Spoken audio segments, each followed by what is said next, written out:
Welcome to the Integration Station. I'm Naturally Ashley, your host, here to guide you down the rabbit hole into the world of psychoactive plants, frogs, and fungi.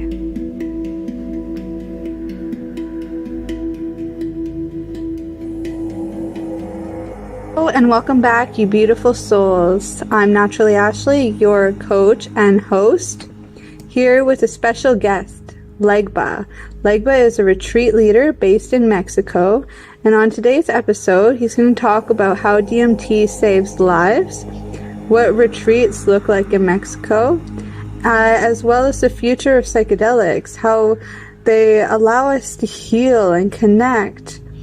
Also, his personal mission, which I think is going to be really cool. So you'll learn about DMT in this, a little bit about mushrooms, and then afterwards we also are doing a collaboration with AfterSkool. So we brought in some videos from them talking about the science of SSRIs versus psilocybin, and DMT dreaming, the importance of sleep, some lessons from Ram Dass and Terence McKenna too. So this is a really great episode. I can't wait to get started.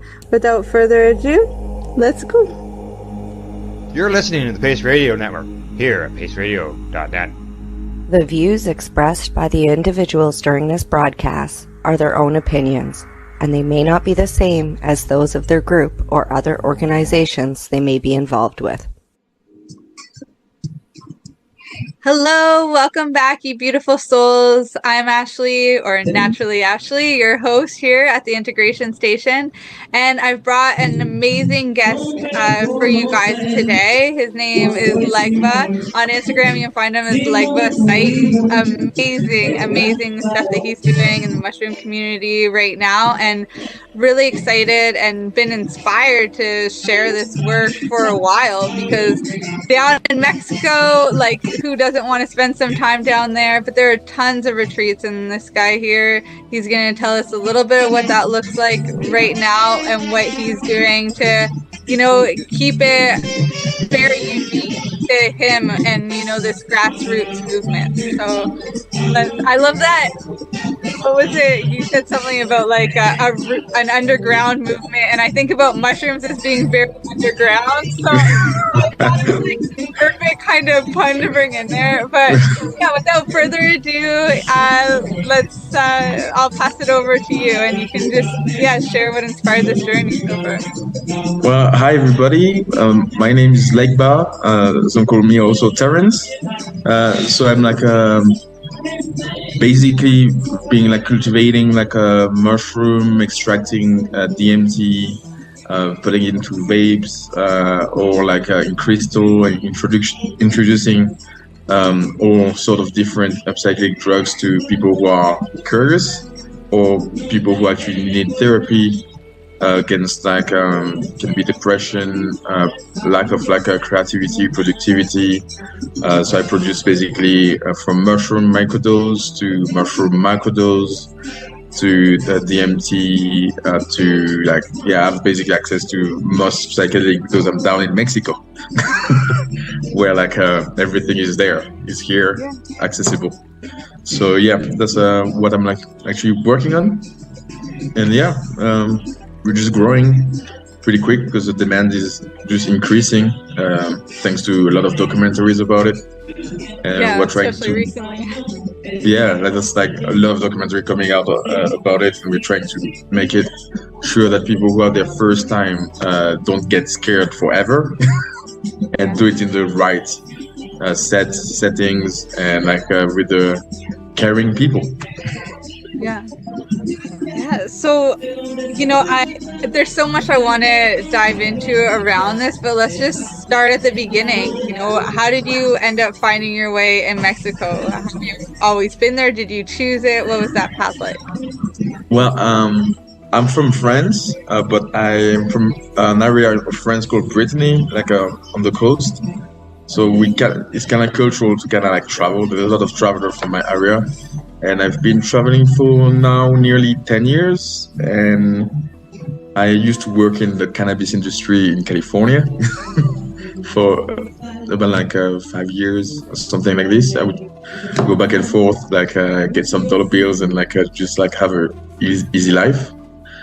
And then I actually went to Mexico, went to a festival, met my girlfriend, who was like a problem, like how is it called, a borderline personality disorder.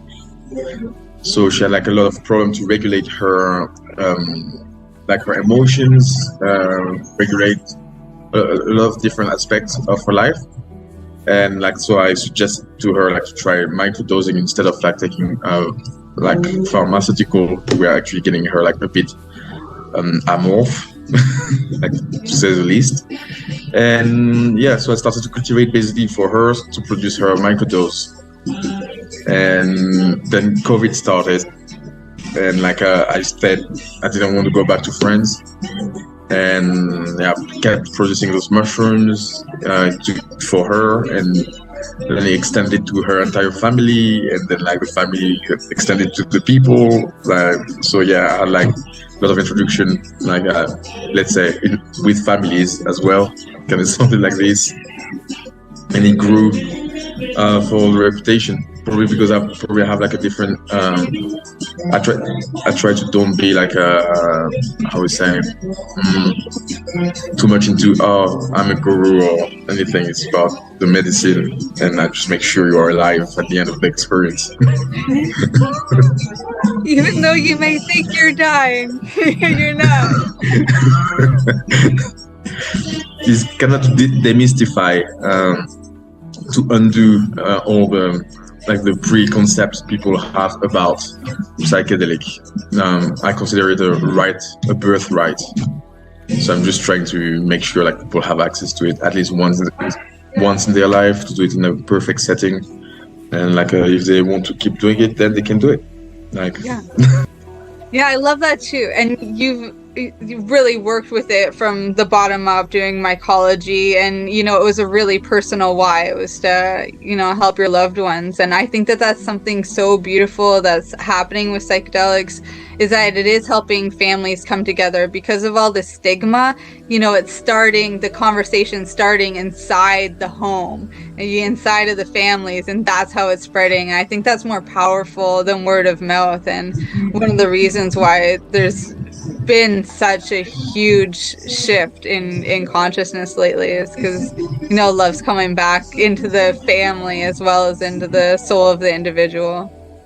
And it's such a good way. I mean, in my case, like the family of my girlfriend, basically like the father is totally like not really in this, like he's a golfer, and he's like really in the capitalist world. Like for him it would be like a hippie thing to take mushroom, but he's so actually cultivated like a big amount of mushroom at his place.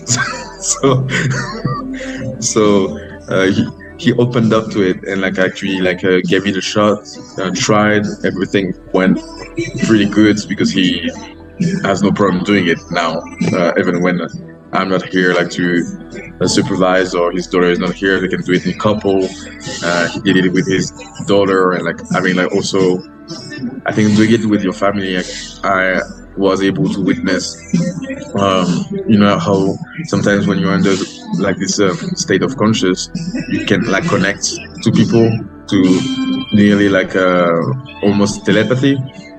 So I think it's even easier with like a daughter and mother actually connecting to this level. I witnessed this a couple of times already, so yeah, I think it's good for families. Yeah, absolutely. And I get what you're saying about the telepathy too. I think anybody who's really worked with some of those larger psilocybin doses, or even DMT, you know that it's in existence. We've seen glimpses of it. Yeah, I believe because it's your family and like it's your flesh and blood, you might access each other mind easily. It's just like it's not we lost this kind of generational way of doing a medicine of this psychedelic medicine, but like I think it will eventually come back. You can't like hide something that huge for that much time. Yeah, absolutely. I love that. So tell me more about your retreats now? What is it that you're doing? How, just walk me through the process, because I know you do a bit of preparation and the experience, and then you're doing some therapy work afterwards too, and this is setting you apart as well. Yeah, but since I graduated from anthropology and sociology, and also I'm lacking just 1 unit to actually be a psychologist. But I'm really but into the human science kind of thing, and people ask me starting to ask me for therapy, especially people who are depressed with a resistance to medicine, to pharmaceutical antidepressant. And so I started to actually give a consultation, and from the consultation, because they are resistant to what every legal organization wants you to take, which is antidepressant and SSRI and all that. They opened up to actually the possibility to try psychedelics. So I basically provide before a couple of consultations to really locate what is the problem, and to actually really have a conversation, and also to create a bound of trust. Because if you go on a high dose of mushroom or DMT or whatever the psychedelic is, you kind of want to be in a place of trust. So it allows me to build the trust, understand also the past in terms of medical past, to be able to actually give the medicine which won't affect the health. Because if you give for example El Bufo, which is the Bufo virus, to somebody who has heart problem, it can be obviously a problem that I don't really want to deal with. So it allows me to see which psychedelic would be useful. It allows me also to work out the dosage. Someone who smokes weed all the time is a bit more resistant, from what I've seen, to psychedelic, or has a better way to walk around it, to navigate the psychedelic wave, as we could say. So I provide this, and then it can be one-on-one therapy, where we just talk, administrate the medicine, and then we basically blindfolded music, but basically classic, and they go on the trip, and when they come back we have a couple of integration session of integration to talk about the experience, to make sure also they don't take not necessarily a drastic decision for their life. Some people come back from a mushroom trip and they want to stop working, go live at the beach, and buy a fucking truck and make burgers. Yeah, where's your girlfriend's dad at in the corporate world now? I'm curious. Does he want to turn that life over to a van, or what? The first trip was basically the next day. That's exactly what he said. He told me now I don't care about anything. I want to sell everything I have and go to the beach and I have enough money to live until the end of my life, and just have make burgers at the beach 1 day a week, so I don't work too much, but I'm famous for I make good burgers, and it'd be fun. I was well, this is why psychedelics are illegal, right? It's all of the people that are working those machines right now and keeping the economy going, they would all leave their jobs instantly. Yeah. One experience. I mean, flower power movements have been highly influenced by those drugs, because you understand that working it's not really good for your soul. No, there's this battle of ego and soul, I think, and that's why there's such this new understanding of ego and soul alignment. But for a while, one of the big things was ego death, and people were going for that because they were seeing that it was an issue in these ways. But it's really about letting that soul work with the ego, so that the ego is okay to protect yourself, but it also gets built up in those corporate worlds a lot of the time. Yeah. And you get that soul back in, and that ego's there and strengthened in this other way, you've got this powerful force. Like, I'm sure if your father-in-law was successful in that world, he's going to be so successful in whatever it is that he's doing in the mushroom world now.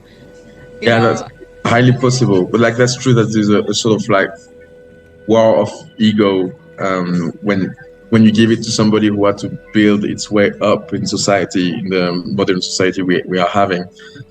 They tend to have like a bit of issue with the mushroom, even when it starts to come up, and you can see that it's really a fight. Like, people with like an ego who actually allow them to be successful. First, they fear it because they fear to lose those abilities they earn through. And it's like almost like the ego knows what they're gonna do, even if they never have the experience. It's like they have a sort of like a gut feeling that like it would affect their ego, and the ego is like kind of manifesting.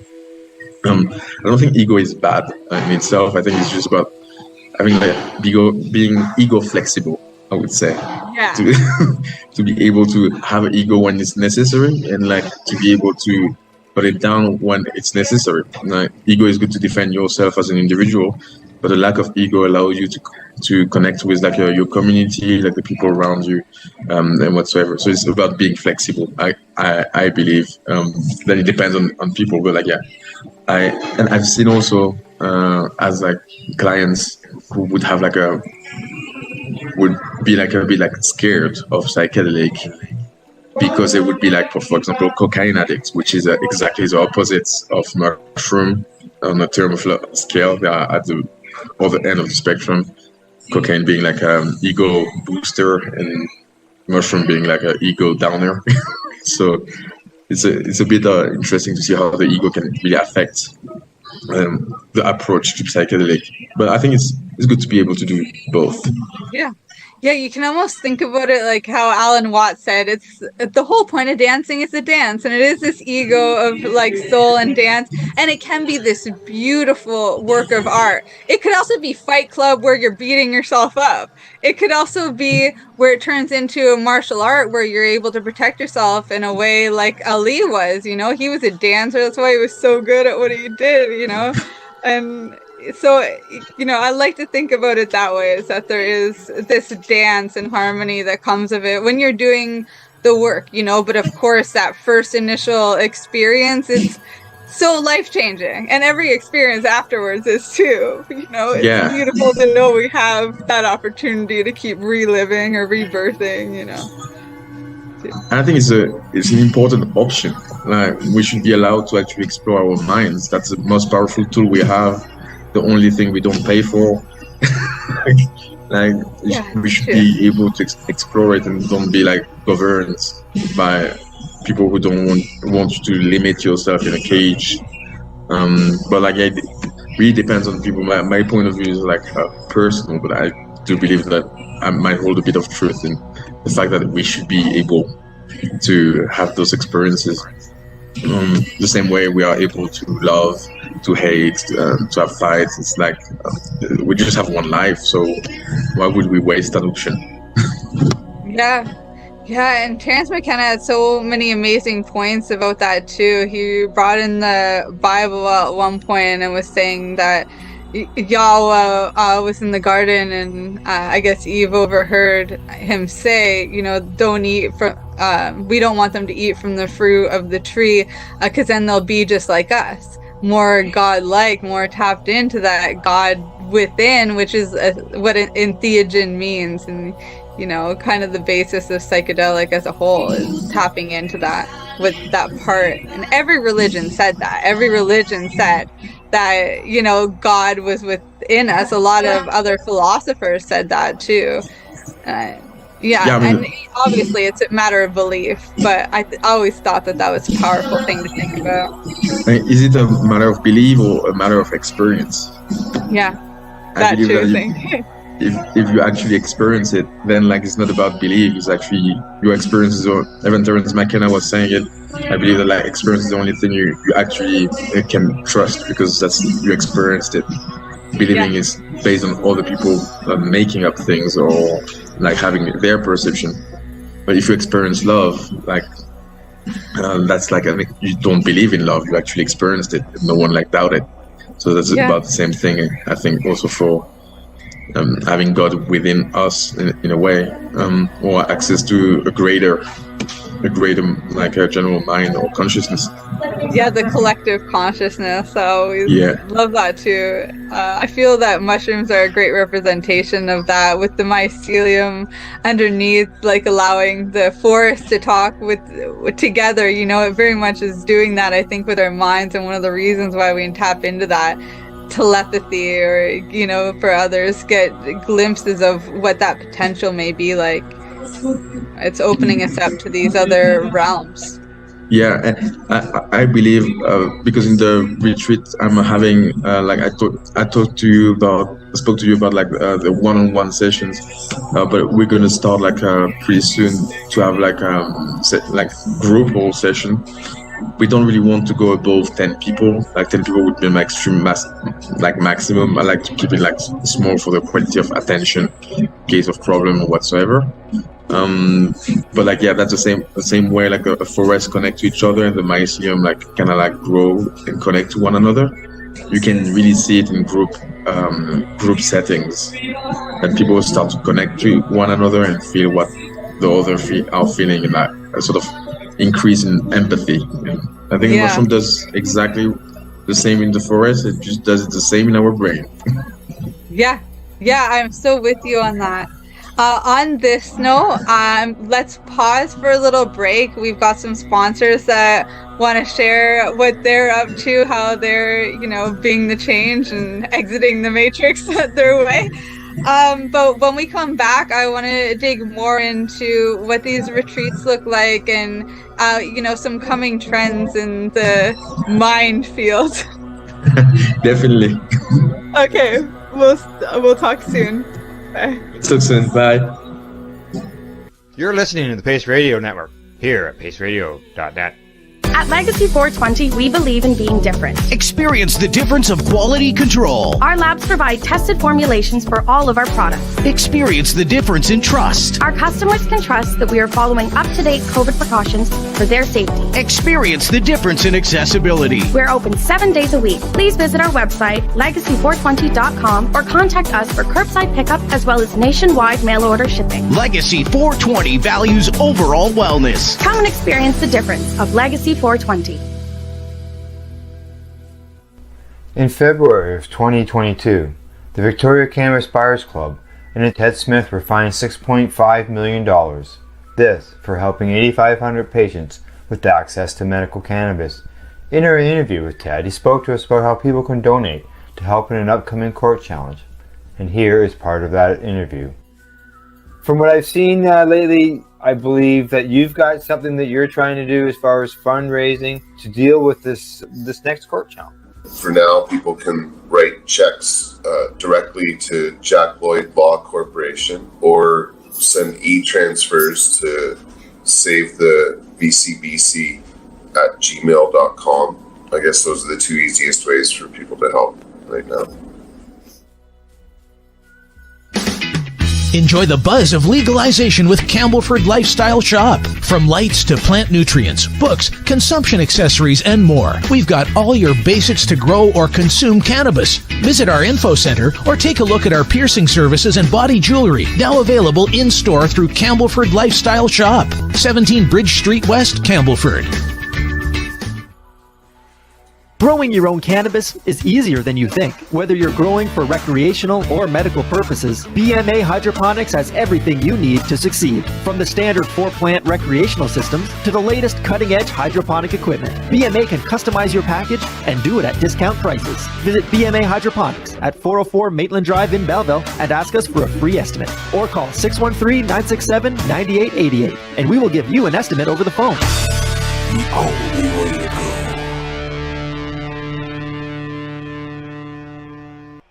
We are people advocating cannabis education here at paceradio.net. Welcome back. Thank you so much. We were just talking on the break about some really important stuff. So I'm going to bring it to you guys right now because, you know, while psychedelics in themselves, you know, it can seem so expanding, so beautiful in the way that we're talking about connection in a world that's, you know, I mean, we're connected by Wi-Fi, but we're lacking some of that other empathetic connection. So, you know, in this world, what we're saying, it sounds beautiful, but we really have to consider safety here. And there's a lot of people out there practicing with different medicines on their own, different sacraments on their own, and others that are paying big money to work with said gurus. You know, Terence McKenna always said and was an advocate for, be your own guru. But, you know, it's nice to have a guide on the side. It's nice, you know, if you're in a position to invest in yourself in this way, you know, to seek out and source out the best medicines and the best practitioners. And so let's talk a little bit about safety. Do you mind sharing with us like that? Well, like I keep doing what I'm doing, not necessarily because I wanted or planned to actually do like those retreats and like to introduce like a psychedelic to people. What also drives me is definitely like the safety aspects, because I extract DMT, met other people doing DMT, can make ayahuasca, and like all those different medicine. But when you are kind of in this underground kind of like world, a lot of ego like tend to kind of like pour out, which can lead like for people who never did it and are seeking for this medicine, like to actual danger. Like there's like people, some doctors like pseudo doctors in Mexico, for example, who happen to have killed people with bufo, immersing them in water. There's videos you can find on YouTube, because like when you do those drugs, you have access to like the greater things, like greater like environment, and it tends, I call it like the God complex. So a lot of gurus tend to have a God complex, like leading them to like a huge inflated ego, thinking they know everything about everything, and that you need them.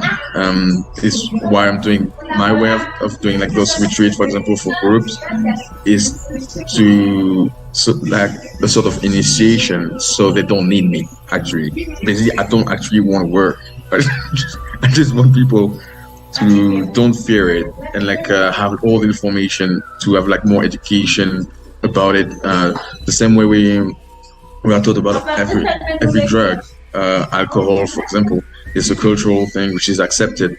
So yes, you are like 15 years old or whatever, you start drinking and you're going to be puking everywhere. But like you already know that like if you eat before drinking, it's better. We have an education which comes because it's accepted in the society. So there's this aspect that we don't have with psychedelic, and that's the aspect I'm trying to emphasize with people, so they don't need me then like when they do like mushroom on their own, so they know like the dosage, how they react to it, and so they're not surprised, so they have like good experience.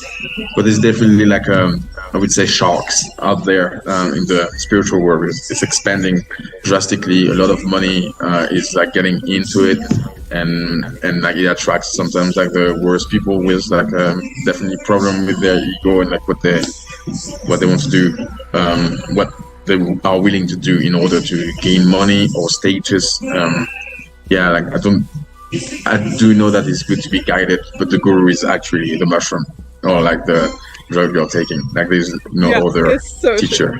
No other teacher. I think that's how you can kind of tell the good, not good practitioners, but the ones who are there with the soul, is that, you know, there's like, I don't even want to be doing this work. It's like almost just a mission that you're just there at the right time, at the right, like in the right place at the right time, and that it's just like your job, you're the vessel temporarily kind of thing, you know, holding the fort on this level until other people do come in and are building off of it, you know, until you're part of the foundation, I guess is what I'm saying.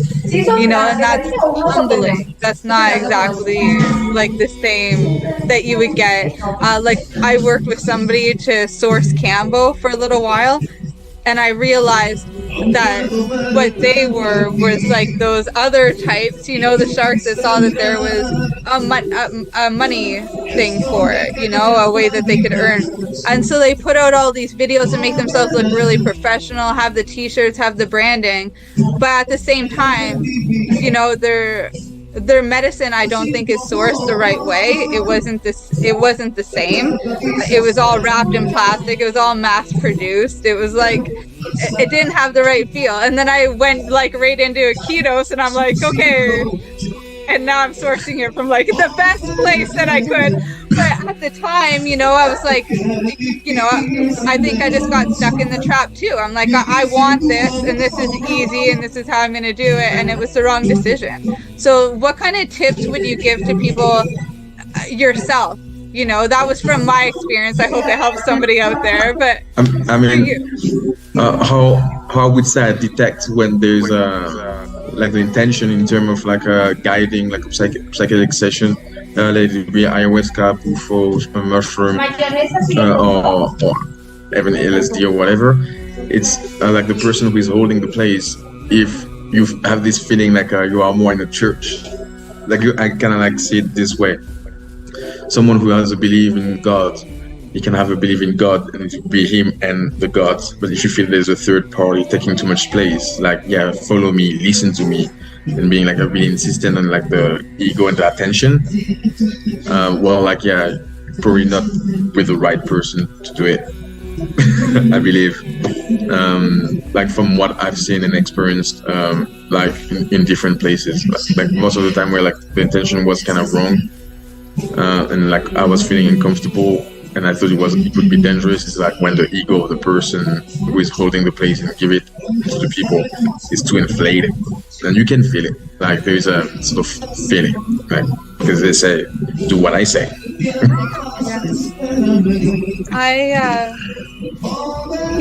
I know you're working with different medicines, mushrooms. You started with your girlfriend, doing mycology, getting her into microdosing. What got you into it? Like the thing I discovered every psychedelic at a specific moment of my life. But the first psychedelic was peyote. When I was 18 years old, I went to travel through Mexico, and it kept being a recurrent theme. And I had like a anger problem, but like, yeah, I would tend to be quite violent or have like extremely violent reaction. And I found peyote in the desert. I've been introduced to it, and then like it kind of like changed my way of seeing things. Actually like faced my anger, like my rage, and tamed it like in one trip.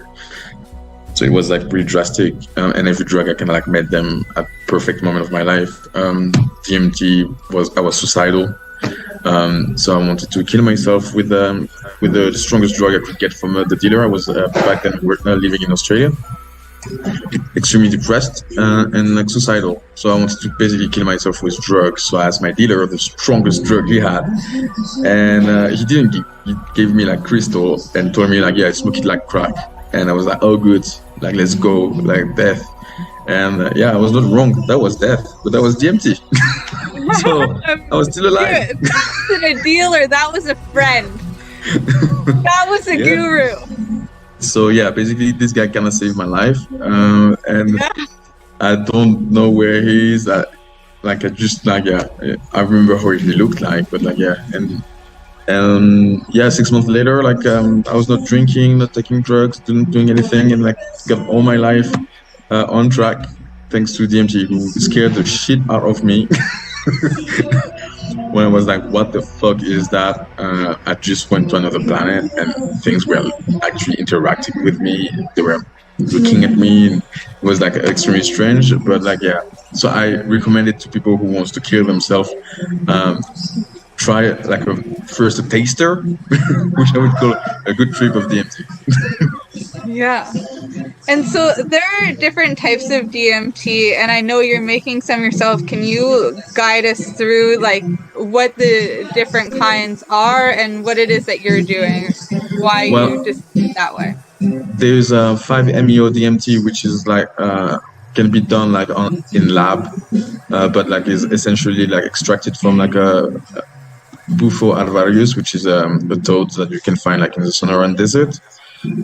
This is, you are not having it in your body, so it's like a venom, which is why I don't really want to work with it, because it can, like, depending on the people, if you don't really track the health, and like there's like, I don't want to take too much risk with this one. The one I produce is extracted from Tepescohuite, which is like I don't know, Mimosa hostilis, which is like basically I have it here actually. Amazing. So I extracted from this plant. I don't know if you can see it. So I extracted from that, and I crystallize it, and like it's a bit of a process, but I try to do it like the best I can, and for beginners I put it in vapes, because you need to vaporize it, and it tends like using fire sometimes is a bit like complicated when like you start to get high, when you start to go away, so like you tend to burn your hands or whatever. So I put it in vapes for beginners. Like I have it in crystal form for people who kind of knows already or who are used to it. That's like basically the two DMT I know the best and like work with. I do have the Bufo, but that's for me basically. I don't really want to facilitate it for people because it's a bit of a hard one. And I don't think you should do it that much. While like the DMT extracted from the plant is actually what you have already in your brain. I had like it didn't affect me in a bad way or anything. It didn't have like second while doing it like a lot. And never had a problem with it so far. Have you tried microdosing with it in the vape? But for like I would say sexual purposes. Is it alright to say that? I don't know, but I think so. I don't know. My producer's gonna listen to this later. He'll tell me. But technically, this show actually. Technically, I discovered through the use of like those vapes, because you have a better control over like the quantity you are like actually ingesting. That like if you would be to actually like smoke it with a beloved one, like just hugging would actually resemble like an interdimensional hug. So you would hug in different level kind of thing, like physically and also like interdimensionally, a bit like a Rick and Morty episode. So I'm sure some of the listeners know about that. I do also have for mushroom like couples asking me like the proper dosage for enhanced sexual experiences.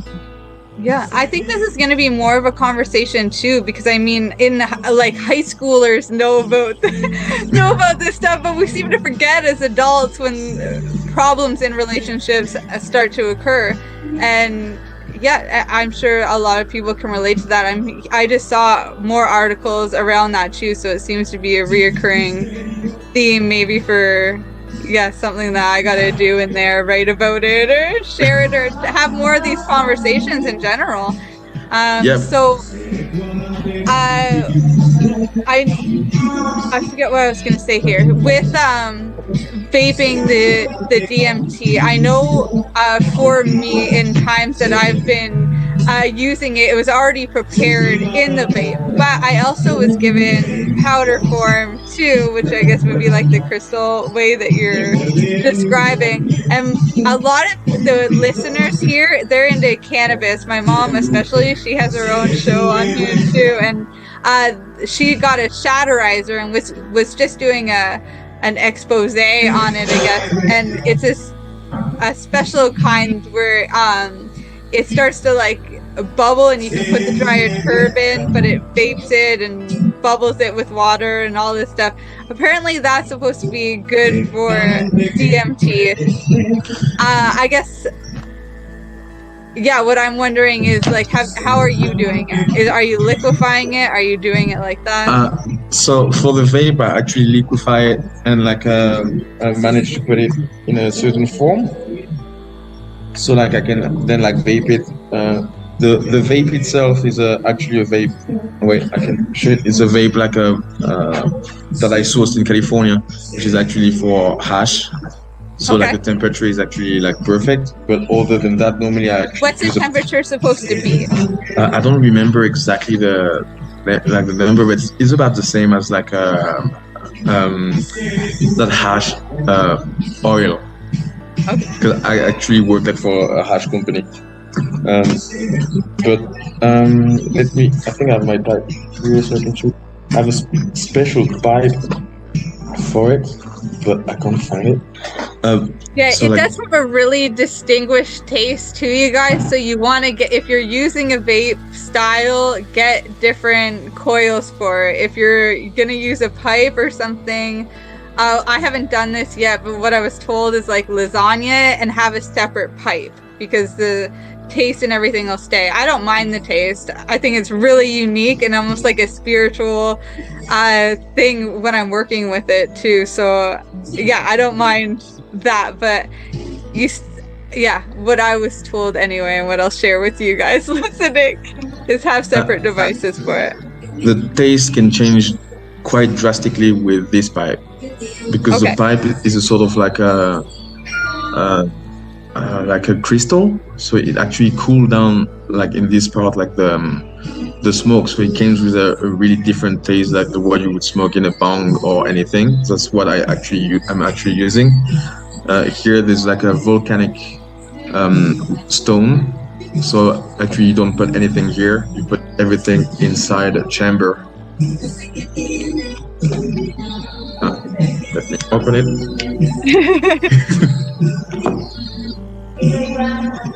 You open these parts and you can put your weed and your spice inside it, close it, and then like this volcanic rock gonna turn red and vaporize everything which is inside.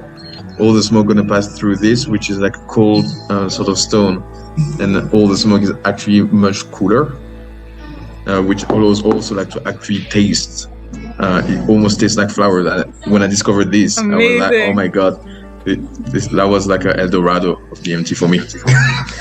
Can you share a link for that to me? Just text it over. I'll attach it in here for anybody looking for something like that. I'll send a link for the Shatterizer too, because that's what my mom's community's been talking about. There's always a way. It took me a long time to actually be able to, like when I started DMT, I was smoking in a jar. So I would put the jar on the gas with all the spice, close it, wait it was full of smoke, and then poke it with a straw and smoke it. But like, yeah, now I'm more elaborated than before also. So yeah, And this everything is changed. this is why we're doing shows like this too, to like save people the time and the experimentation. Like, you know, if we might have been called to be professionals in this space, but not everybody who's working with psychedelics is there yet, or even wants to, or will ever get to that point. Some of them just want it for a specific experience and then go about their life. So this just saves the time, you know? Yeah. Just listening to a few conversations and getting what you need so you can go down your own rabbit holes. Yeah, I mean, I think it's good to be able to share it, to spare people the time like of our own failures. Exactly. Like you don't. Like, I failed so many times with DMT smoking. Like some horrible stuff happened, like just me smoking incorrectly, and but now like I learned like as much as possible, and because it was actually good for me, like to actually do it for myself.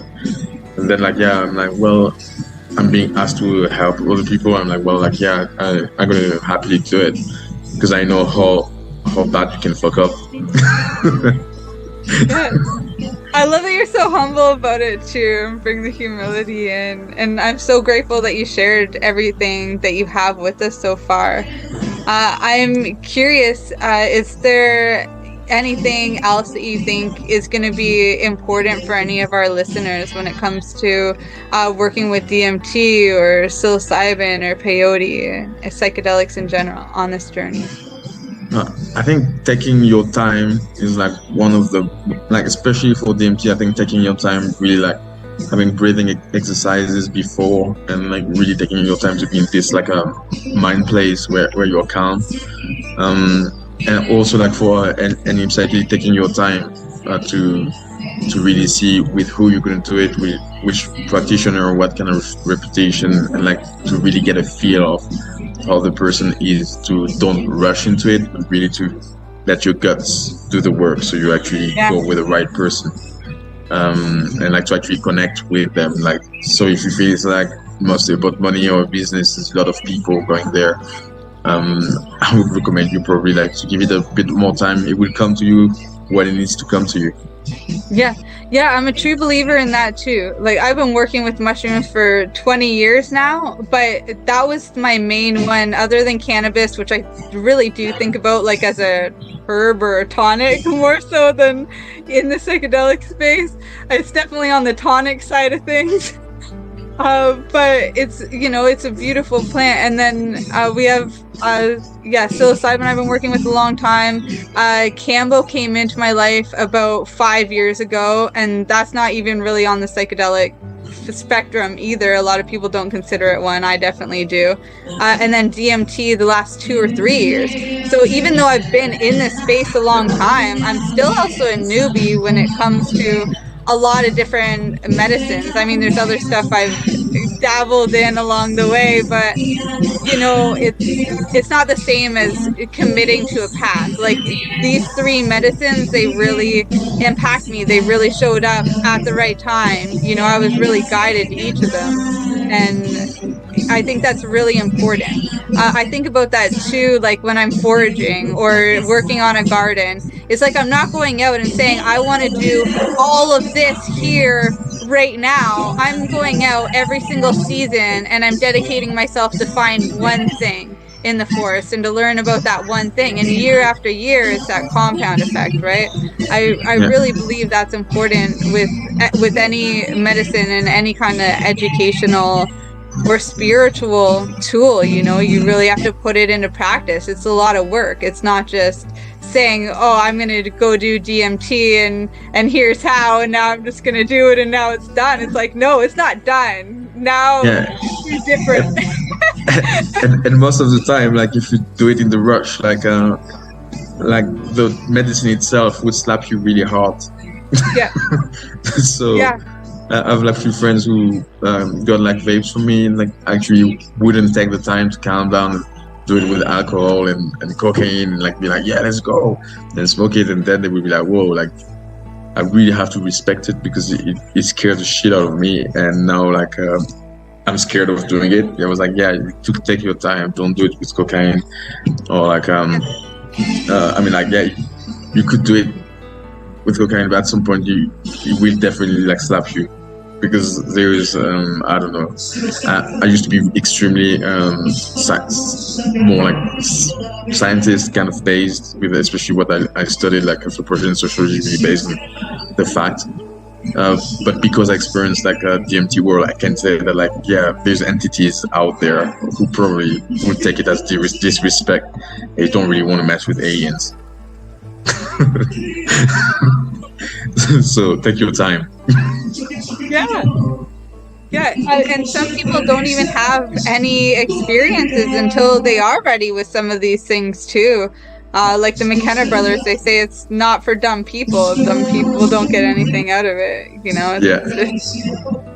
But if you're called, then follow that path, you know, and follow each one as it comes. I think that's why it's important to do the preparation, the intention, then the experience, and then there's integration. You know, you can think about it like a rebirth, like the last book I just put out too. You know, it's like the birthing is the experience, but you still have that 9 months of preparation. You still have the midwives to deal with. You know, and then there's the integration. That's all the parenting. And then the grandparenting. You know, it goes on for a long time. It's important to be honoring these steps, to have respect and reverence for these sacraments that have literally been on this planet, you know, before us, and have been growing symbiotically with us for, you know, forever. Yeah. And yeah, like also like a point is like it's not a solution to the problem you have. It can like solution problems you are having, but coming in with a lot of expectation of like, yeah, I'm struggling with this and I want this to be solved, so I'm going to do the ayahuasca retreat, and then when I come out, I'll be fine. It's like, no, it doesn't. Yeah, I need to give it a bit of time, but it's definitely a good tool for the mind. And like, yeah, I think like it's a birthright. It should be like experimented by like most people. I think it should even be a ritual. I don't think like a politician should actually run a country if he's never been connected to nature and like the people who are gonna rule. I think it should be actually like before having power as a president, you should be like introduced to mushroom so you don't fuck up the world. Yeah. Oh, I'm with you. Yeah, because there'd be a conversation happening there. You know, about the roots and about foundation and about connection. Yeah, I feel like this conversation, you know, there's so many different ways that we could take it, but I know we are up for time. So what I'm going to do is just ask if there's anything else that's coming to mind there. And of course, just letting everybody know how they can contact you if they want to talk to you privately or just, you know, website, Instagram, whatever you can give them to stay in touch and follow your journey. Well, they can find me like on Instagram at Legba Psych, which is like all linked together. We also have like a website page, which is like kind of like it's in process. It's almost finished, but like yeah, you still can contact us over there as well, or actually have information about like what documentary has been out and all those information, and also what we are doing in like a retreat and different retreat we are having, and therapy, which go Legba Saibin, all attached, legbasaibin.com, and Facebook Legba Psych everywhere. Amazing. Yeah, and I'm going to link all that stuff below too, or at least the main ones, everybody. If you want to send me everything, I'll put it all in. But yeah, it just makes it easier, anybody who's listening in. And then, yeah, I guess my very last question, and I do this at the end of every show, is if I was to give you a dandelion and that dandelion granted you one wish, what would it be?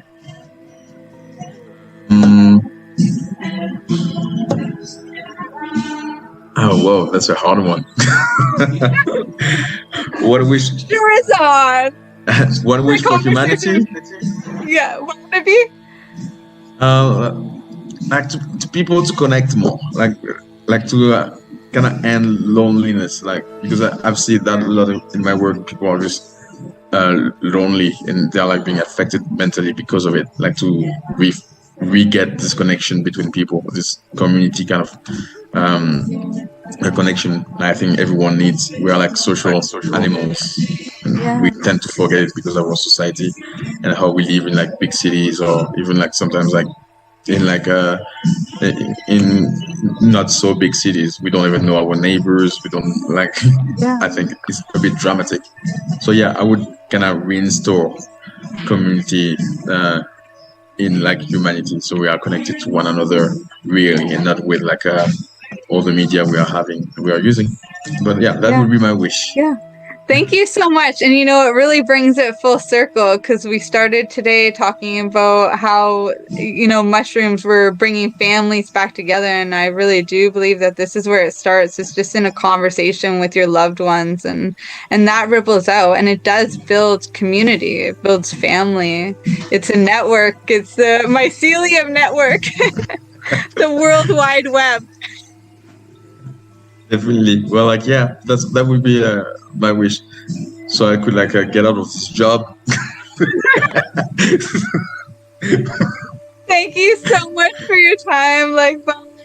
Gonna make sure everybody can access you and all the wonderful things you're doing, and we'll stay in touch for sure too. Thank you so much. Thank you so much, Ashley. Thank you for having me. Have a good day. Bye. Yes, you too. You're listening to the Pace Radio Network here at paceradio.net. At Legacy 420, we believe in being different. Experience the difference of quality control. Our labs provide tested formulations for all of our products. Experience the difference in trust. Our customers can trust that we are following up-to-date COVID precautions for their safety. Experience the difference in accessibility. We're open 7 days a week. Please visit our website, legacy420.com, or contact us for curbside pickup as well as nationwide mail order shipping. Legacy 420 values overall wellness. Come and experience the difference of Legacy 420. Growing your own vegetables, flowers, or even medicinal plants can be a challenge without the right equipment and proper know-how. At BMA Hydroponics, not only are they your urban horticultural experts and suppliers, but their staff holds the customer's needs paramount to making a sale. Family-owned with decades of experience and knowledge, they offer free advice in person, by phone, or email.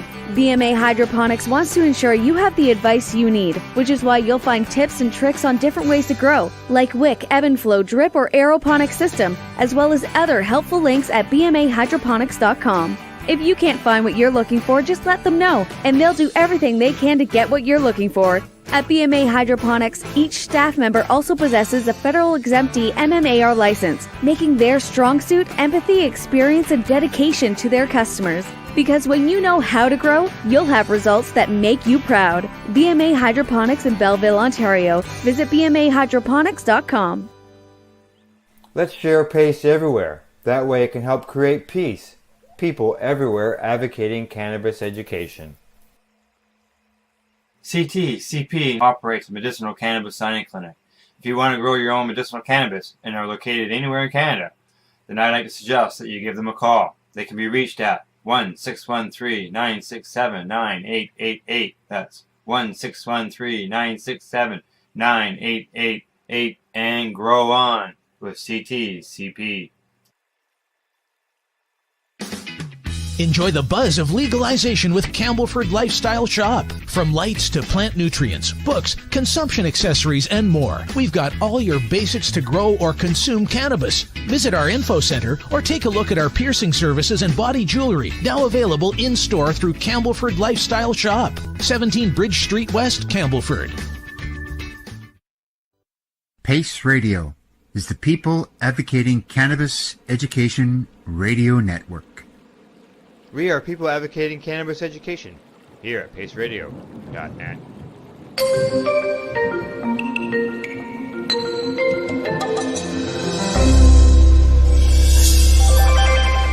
In a Swiss laboratory in 1943, young scientist Albert Hofmann accidentally touched his hand to his mouth while he was synthesizing a chemical intended to stimulate respiration and the nervous system. After ingesting the drug, he realized he had made something far more potent, what we now know as LSD. In the 1950s and 60s, thousands of LSD studies were carried out after a group of pioneering psychiatrists showed that hallucinogenic drugs had therapeutic potential. It became the age of psychedelics. In the 50 years since this golden era, scientific progress in psychedelic research has been limited. A backlash against the hippie counterculture, the war on drugs, halted research into psychedelics. In 1971, the UK Parliament introduced the Misuse of Drugs Act, classifying psilocybin, LSD, and DMT as illegal Class A drugs. All further research on psychedelics was banned. The definition of a Schedule I drug, which is the most illegal classification, is a substance that has no currently accepted medical use and a high potential for abuse. Since the 1970s, there has been a strong advocacy to take cannabis off the Schedule I list. Cannabis has been found to improve many health issues, such as seizures, sleep disorders, and arthritis. Although cannabis still remains on the Schedule I list today, the evidence is so strong in favor of medicinal marijuana that it has become legalized in over half the US states and many countries around the world. The legalization of cannabis has opened the door to re-examine the possible medical benefits of other currently illegal substances, like psilocybin mushrooms, LSD, MDMA, and DMT. The first new studies in over 30 years are finding that these so-called dangerous drugs can have a profound positive impact on mental health when used properly. Depression is a growing problem, and antidepressants continue not to work for up to half the people who take them.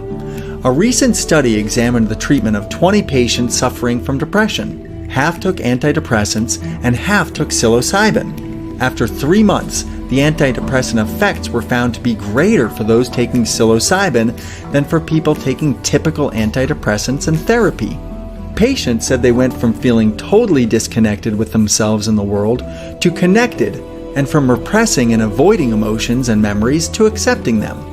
Unlike antidepressants, which are taken daily, psilocybin therapy would take place a few times over a series of months until the patient decides that they no longer need it. Neuroscience suggests that psilocybin causes the default mode network, the part of the brain that is active when you're not focused on the outside world, to temporarily deactivate. The DMN is known as the safe network, for it is the part of the brain that ruminates and worries. The DMN is protective and considered evolutionarily adaptive, but it can become overly critical. When this occurs, people ruminate and worry more, bringing out depression. Psilocybin can make these brain communication pathways hyper-flexible. Following a therapeutic dose of psilocybin, patients start developing new habits and get out of the depressive cycle. In most cases, only a few sessions of psilocybin are needed to bring about permanent change. Other research has found a similar positive impact on depression with the use of LSD, DMT, and ketamine. The push for more research on psychedelics is growing fast, but we still need a much deeper understanding before this becomes mainstream.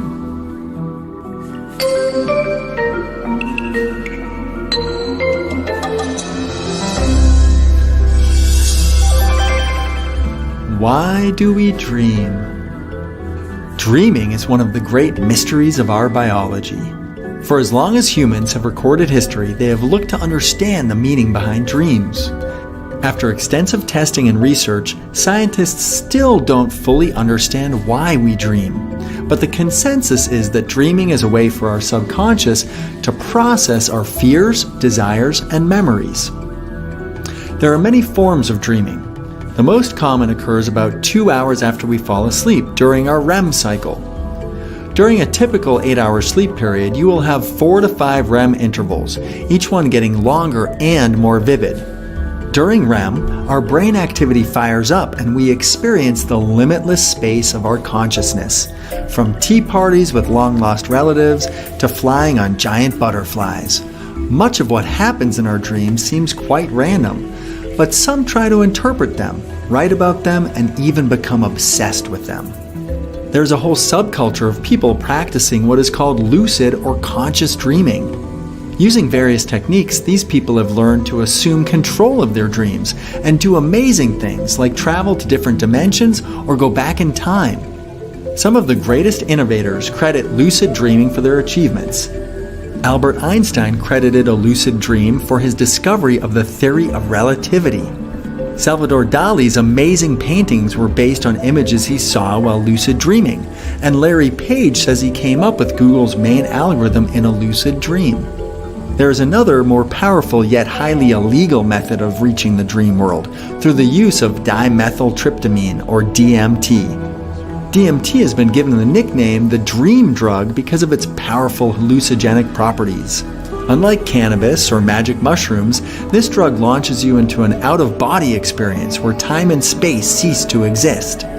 What's even more fascinating about DMT is that it's made from natural chemicals that are already in our bodies. So, it's like a way to chemically induce an intense dream. Another fascinating and rare form of dreaming are premonition dreams. Whether it is complete luck or psychic ability, there have been many astounding cases of people dreaming of events before they happen in real life. Abraham Lincoln famously dreamt about his assassination before it occurred. There were 19 verified premonition dreams about the Titanic catastrophe, and many of the 9/11 victims claimed they had dreams warning them about the attack. Both men and women dream about sex in equal proportion, which is interesting considering that men think about sex twice as much when awake, and both genders can experience orgasms while dreaming. While science continues to debate about the exact meaning of our dreams, it is clear we need to dream in order to be healthy. Those who cannot reach a REM cycle lose the ability to access long-term memory after a week, start hallucinating after 2 weeks, and could eventually die from sleep deprivation after a month. So, make it a priority to get some deep sleep and experience some sweet dreams.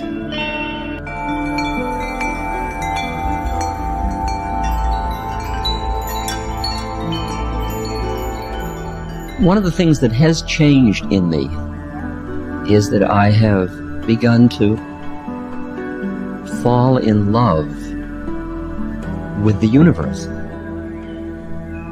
And it's hard to talk about that.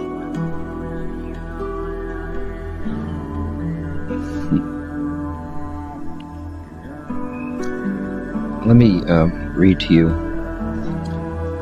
2 poems. This first one is by a Buddhist monk named Thich Nhat Hanh. Very beautiful monk. I won't read the whole thing. I am a frog swimming happily in the clear water of a pond. I am also the grass snake who, approaching in silence, feeds itself on the frog. I am the child in Uganda, all skin and bones, my legs as thin as bamboo sticks. I am also the merchant of arms, selling deadly weapons to Uganda. I am the 12-year-old girl, refugee on a small boat, who throws herself into the ocean after being raped by a sea pirate. I am also the pirate, my heart not yet capable of seeing and loving. My joy is like spring, so warm it makes flowers bloom in all walks of life.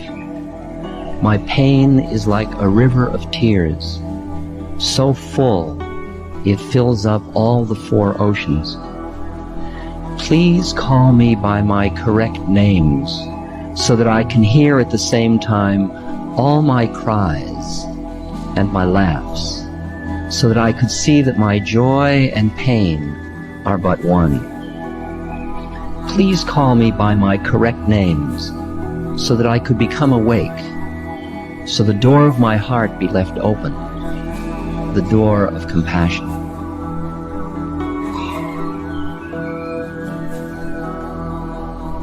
All my names. The quality of love has no boundaries. There's no other in love. There is us at one level, and at the deeper level there is only I. We are merged in love. Call me by my true names. The other quote is still in dualism, but it's on the edge. It's a quote from the poet Kabir. Since the day when I met with my Lord, there has been no end to the sport of our love. I see with eyes open and smile, and behold his beauty everywhere.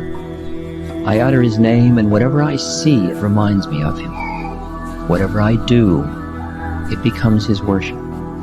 Wherever I go, I move round him. All I achieve is his service. When I lie down, I lie prostrate at his feet.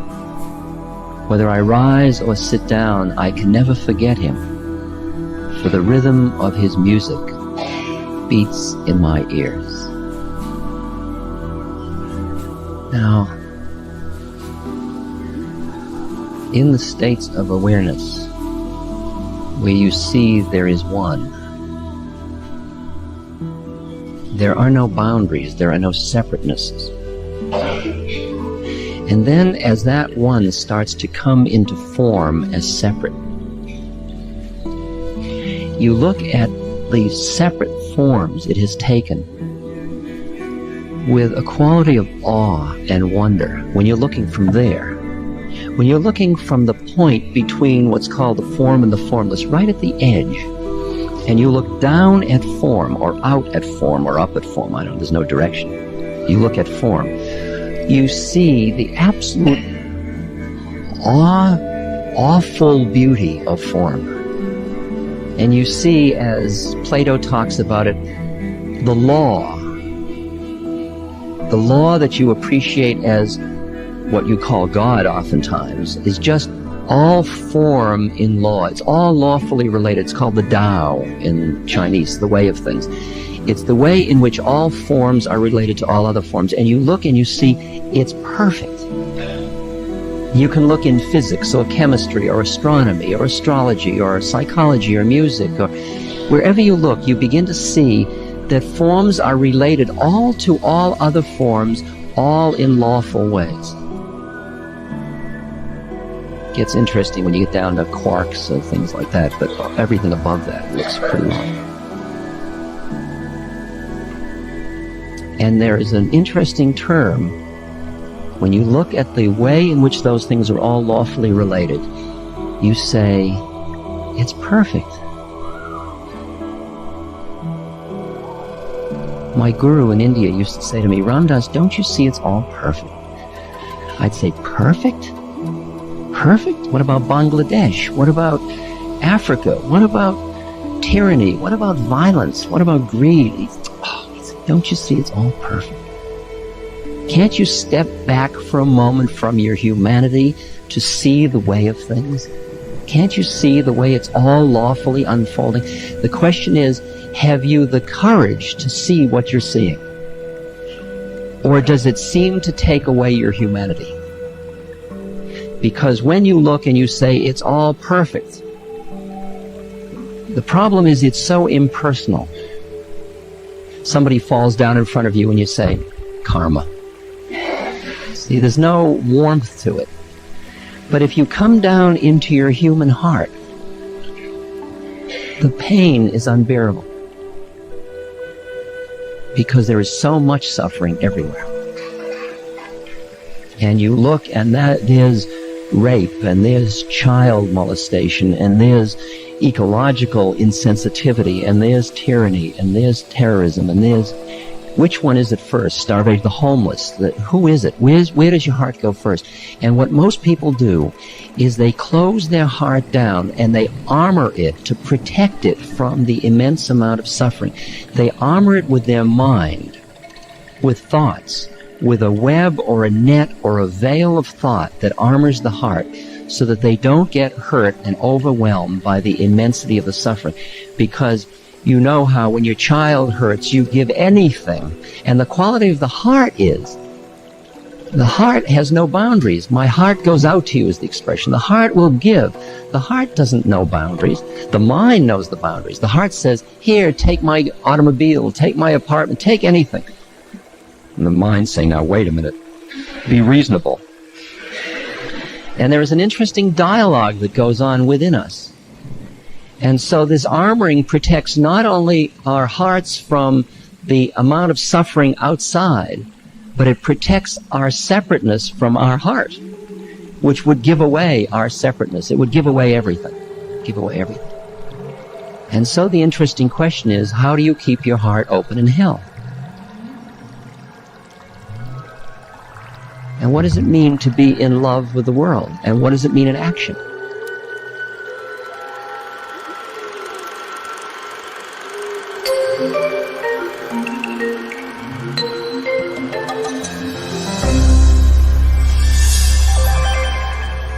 Citizens don't take psychedelics because it's illegal.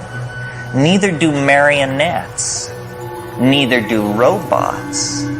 None of these well-behaved and mechanistic reductionist images of humanity take psychedelics because it's misbehaving.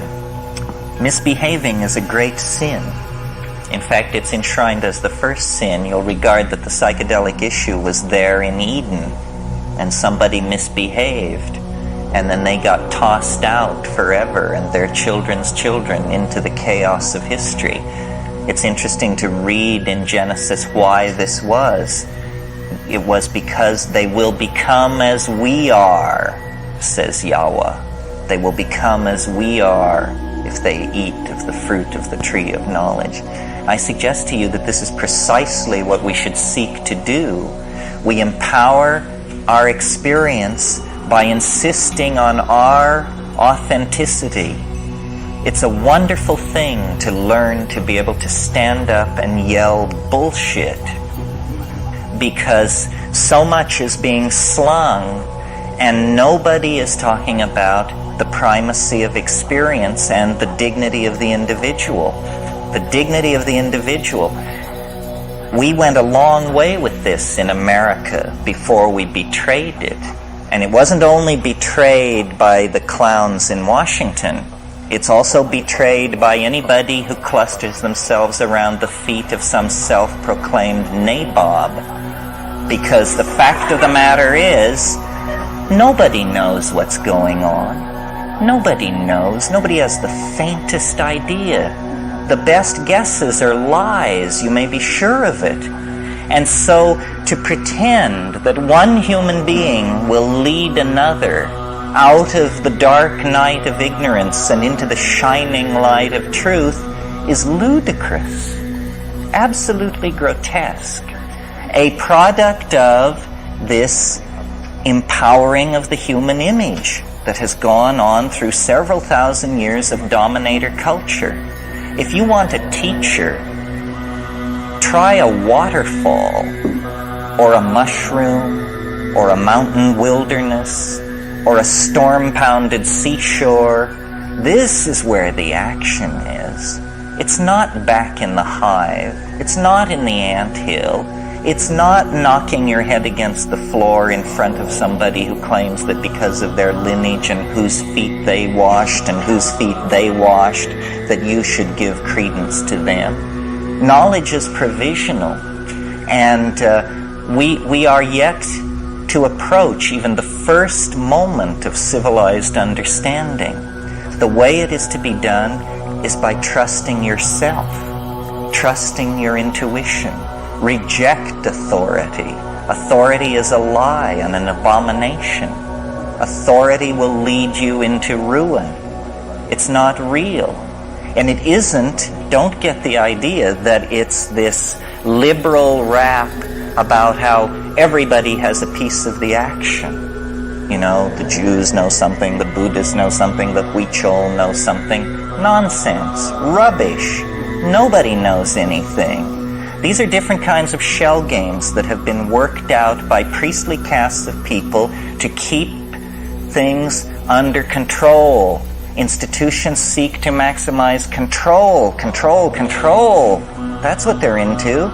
Did you think they were in the business of enlightening you? Saving your soul? Forget it. Control is what this is all about. And to the degree that we commit ourselves to ideology, we are poisoned. Any ideology, Marxism, Catholicism, objectivism, you name it, rubbish, all rubbish. What is real is experience. What is real is this moment. And so then what it becomes about is, what are the frontiers of experience? How much of that has been taken away from us by these dominators, by these priesthoods, by these cults, by these philosophical shell games? Well, a lot. That's the whole story of history. Our growing unease, our growing dis-ease, our malaise is all about the fact that we are kept from the wellspring of experience. We are sexually repressed. You may not feel it, but look back 100 years to a world where pianos wore pants. You know, we've made a little progress on the sexual thing. Maybe not. Maybe more or less than we think. But we are repressed in all of these areas. And we are particularly repressed in the area that relates to the psychedelic experience. Because it is it is raid to the dominator insect invasion. They can't take it. They can't stand it because it empowers the individual. It dissolves the cheerful model of science. It's just exposed as, a nice story. It enriches the accessible universe tenfold, 100-fold, 1,000-fold. It makes the individual complete within his or her self. And this completion of the individual is extremely destructive to the plan of the dominators, which is that you will be a cog in a machine. You will participate in the life of an organization, not your life, the life of an organization. You will go to some bullshit job. You will pour the best years of your life and your genius and your hopes into this. You will serve an institution. You will serve. Well, it's a bad idea for free people to go along with this. A much better idea would be to insist on the dignity of human beings, to recognize that the freeing of slaves, the giving of the vote to women, the ending of public whippings, that this program of political enlightenment must also then include hands-off on how people want to relate to changing their minds. We are not interested in being sexually regulated by the state, and we are not interested in being intellectually, spiritually, emotionally manipulated by the state. The state should stand down in this issue. The state is acting as the enforcing arm of the dominator culture, specifically of fundamentalist screwballs who, are horrified by all this, by the notion that people would claim the authenticity of their own minds, that people would stand in the light of nature and reject original sin and the guilt from Eden and, the sins of the fathers and all this rubbish which is handed down. What the archaic revival is going to have to mean, if it has teeth, is a re-empowering of the individual and a consequent lowering of the profile of institutions, especially government. We need to think about these things because we have bought into the idea that we have to serve and behave and be enslaved, else chaos will engulf the world. We need to carry out our analysis of the situation to the point where we can embrace chaos and see that chaos is the environment in which we all thrive. If we continue as we have, then, we're doomed. And the judgment of some higher power on that will be, they didn't even struggle. They went to the boxcars with their suitcases and they didn't even struggle. This is too nightmarish to contemplate. We're talking about the fate of a whole planet. Why are people so polite? Why are they so patient? Why are they so forgiving of gangsterism and betrayal? It's very difficult to understand. I believe it's because the dominator culture is increasingly more and more sophisticated in its perfection of subliminal mechanisms of control. And I don't mean anything grandiose and paranoid.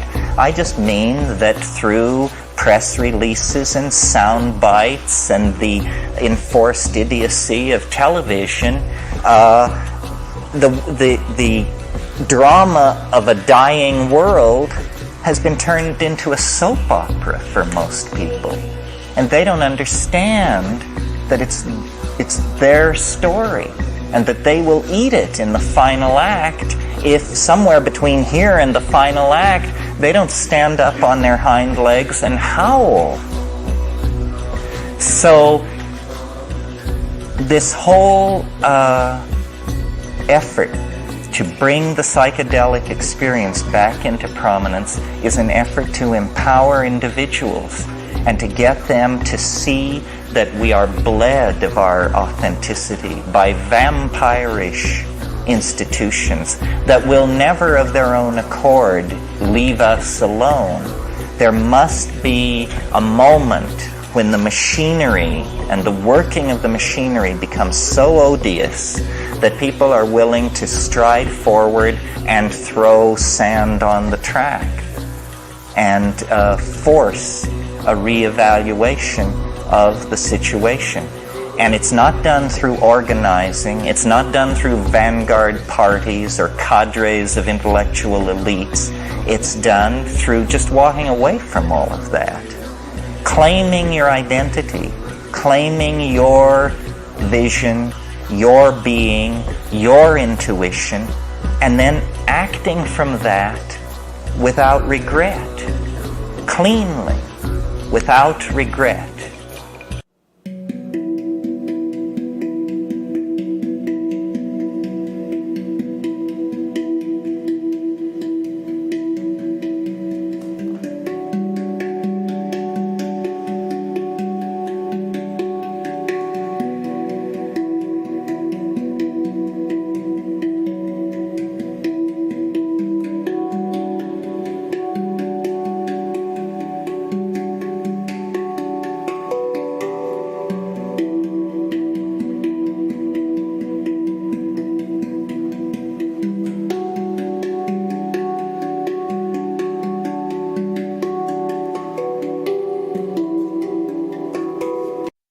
You're listening to the Pace Radio Network, here at paceradio.net.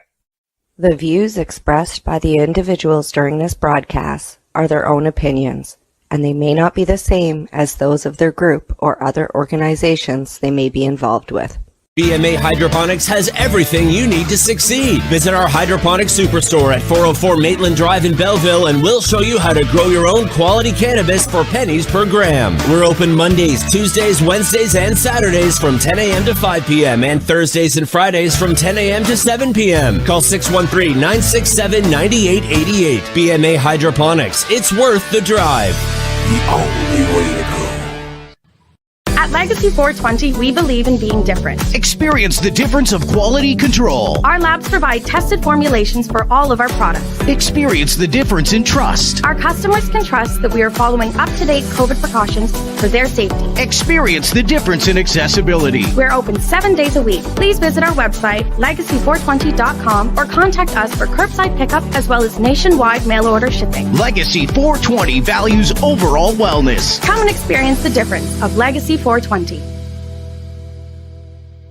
Did you know that the Pace Radio Network isn't just a radio network? That's right, because most, but not all of our programming is now done via video and is then podcasted at paceradio.net. So if you want to watch our programming, you'll find us on the Pace Radio Network's Facebook page, plus the show's own page, and you'll find us live on the network's YouTube channel.